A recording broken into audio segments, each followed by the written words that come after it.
Madam Speaker, roads continue to be a major concern for the residents of Richmond County. Allow me to start on a positive note, Madam Speaker, by saying we're very pleased that the Minister and his staff have approved tenders to have the repaving of the road from Dundee to St. George's Channel, where the beautiful Dundee Resort and Golf Club is located. The road in Whiteside, along with the continued multi-year plan to pave route number 4 to Sydney between the community of Johnstown to Chapel Island. But, Madam Speaker, there are many more communities in Richmond County that are asking when their roads will be addressed. Madam Speaker, in the community of Louisdale that recently, the last number of years, have installed new sidewalks, the main road is now in deplorable shape and obviously needs to be repaved, along with some of the side roads, Silver Oak Drive and Duncan Road, and Harbourview Crescent, which the Minister will recall I tabled a petition in this House earlier this session on behalf of those residents. So, on behalf of the residents in those communities, I would ask if the Minister of Transportation and Infrastructure Renewal could advise as to when they can expect to see upgrading to their roads. The Honourable Minister of Transportation and Infrastructure Renewal. I thank the young member from Richmond for a question. It's good to see that we're going to be talking on an important topic that I know you conscientiously have brought to my attention. I want to thank that member and the members opposite. The particular concern, of course, is always brought to my attention when the local area supervisors and managers have the same priorities as the members on either side of the House. That shows that everyone is doing their homework. I'm aware of some of those roads. I give you the commitment, as I've done in the past, when I have the next opportunity to get my invitation to New Waterford, I'll make it a particular time. I'll make a particular time that you can take me on one of your infamous tours of the area. But again, I want to congratulate the member opposite and other members too. I know this agenda is crowded when we come into the legislature. I know that on many occasions there are other topics that take precedence, but I also am very well aware of that in rural Nova Scotia, roads are a top priority. Good, Minister. The Honourable Member for Richmond on his first supplementary. Thank you, Madam Speaker. And the Minister will recall I also raised in this House the road in Cape Oget, where the Clearwater Live Lobster Holding Facility, in fact the largest live lobster holding facility in the world, is located.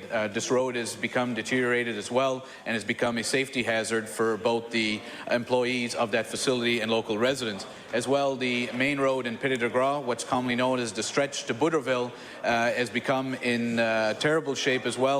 This is the road that accesses the local community cultural centre, La Picasse, the local ball field, the credit union, and the Catholic Church.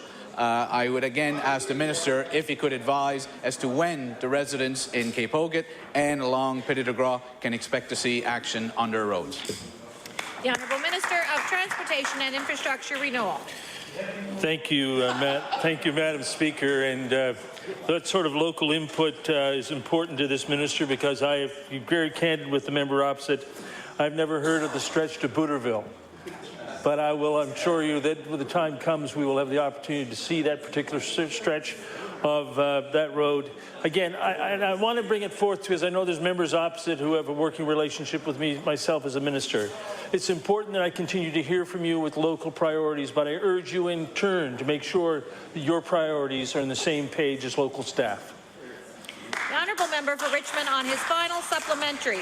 Thank you, Madam Speaker. The Lower Road in River Bourgeois, along with Southside River Bourgeois as well, is in need of repair, along with Grand Gully Road, which the Minister knows I've brought to his attention due to repeated flooding which has taken place along that gravel road, as well as the residents in Loch Lomond, which is gravel roads but are certainly looking for upgrades to their roads. And the Minister will recall last year when he visited Little Harbour Road in Lardwes, where the main wharf is located, which is the economic engine of that community, which is a gravel road in desperate need of upgrades in light of the heavy traffic that continues to travel on that road. And that road needs to be seen as something to generate economic development, not simply because of what the counters would say for traffic on that road. So in light of all that, Madam Speaker, I realize it's difficult for the Minister to appreciate the condition of these roads from his office here in Halifax or in the legislature. So will the Minister make a commitment today to the residents of Richmond County that this summer he will join me for an extensive tour of roads throughout Richmond County to better appreciate the needs facing the residents of Richmond County for good quality roads? The Honourable Honourable Minister of Transportation and Infrastructure Renewal. Thank you, member, for that question. And it must be my day with back-to-back questions on the important topic of roads. Isn't it ironic that we have to deal with it at this juncture of the sitting? However, I want to bring to the attention of all members opposite, and I notice the member from Annapolis is sitting there, and I know I can read his lips as he says to me, "What about the middle road?" And then I can look and make eye contact with the member from Colchester North, who of course knows how to do her homework for sure as a mature teacher. Sorry.